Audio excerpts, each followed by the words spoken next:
Y nosotros vamos a hacer lo que la Cámara de Diputados mande. Ese es el órgano soberano que decide cómo se gasta el dinero público. Lo que nosotros estamos haciendo es explicando cuáles son las razones que nos han llevado a construir este presupuesto y cuáles son los requerimientos para asumir no solo las atribuciones ordinarias, como por ejemplo algo que trasciende a las elecciones y que es de particular importancia una vez que el gobierno federal ha anunciado que que ha cancelado el programa de la cédula de identidad, que es reforzar el mecanismo de identificación por excelencia de los mexicanos, que es la credencial para votar. Hoy, 1 de cada 3 pesos que está solicitando el Instituto Nacional Electoral para 2016 de gasto operativo, descuenten lo de los partidos, 1 de cada 3 pesos, es decir, casi el 30% del total de gasto operativo del INE, se destina al servicio de la credencial para votar con fotografía y de la base de datos que le da sustento, que es el padrón electoral. Lo que le toca al INE, insisto, es plantear cuáles son sus requerimientos y explicarlos. Lo que le toca a la Cámara es de tomar las decisiones que se acatarán, como siempre ha ocurrido, a pie juntillas por el INE. Alfredo, por favor, de News México. Y última pregunta. Buenos días. Los diputados federales, diputados locales, delegados de Morena, todos de Morena, han dicho públicamente, lo han dicho en conferencias de prensa, que todo su proceso electoral ellos pagaron de su propio bolsillo por instrucciones de Andrés Manuel López Obrador. Y ellos lo han dicho públicamente, o sea, ante cámara y todo eso. Y la pregunta es, ¿dónde está ese dinero que destinó el INE para ellos, para que hicieran su campaña? La segunda, no hay muchas lagunas, se está abusando mucho de las lagunas que hay en temas electorales, donde vemos a Andrés Manuel que dice y da conferencias de prensa en Europa y dice que Morena le paga los viajes y él sigue mandando boletines de prensa prácticamente diario, pues haciendo campaña de aquí al 18.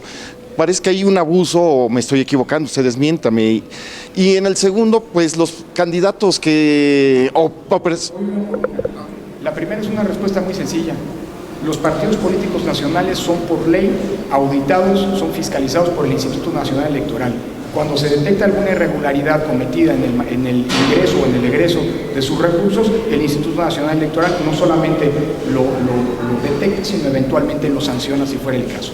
Nosotros ya hicimos una fiscalización de las campañas, hay en proceso todavía alguna queja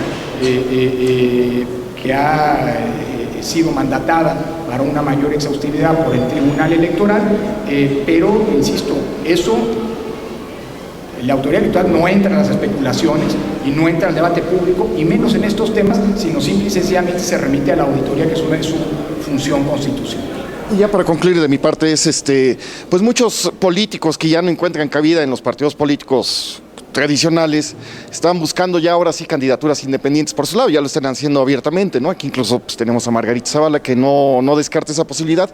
Como usted dice, no se está llegando al riesgo de que se esté abaratando cada vez más esta posibilidad del candidato independiente, sobre todo con el hartazgo que hay contra los políticos.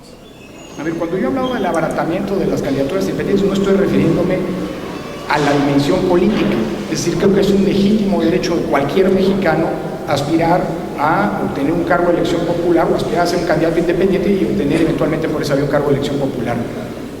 Cuando yo me refiero a eso, estoy hablando de las normas de las candidaturas independientes. Creo que hay una dimensión que todavía falta por regular. Hay un debate público abierto sobre el que la Suprema Corte tiene, por cierto, que terminar de pronunciarse, lo ha hecho en algunos casos, respecto de los requisitos que en ocasiones parecen ser excesivos de alguna legislación local, pero también está el tema de su financiamiento. Y creo que lo mejor que le puede pasar a la democracia mexicana, una vez que esta figura no solamente llegó para quedarse, sino que también al demostrar su eficacia para poder acceder al poder, cobra carta de naturalización, es que hay un debate muy serio sobre estos dos temas. Y es importante que la regulación que se emite en este sentido no sea una regulación que vuelva, digamos así, que desnaturalice esta figura, pero tampoco que la vuelva imposible. Pero insisto, esto no es una discusión que le corresponde resolver o zanjar a la autoridad electoral, sino que tiene que ser una discusión que se tiene que dar para hacer plasmar las reglas del juego democrático de cara a los futuros procesos electorales. Gracias. Muchas gracias. A todos.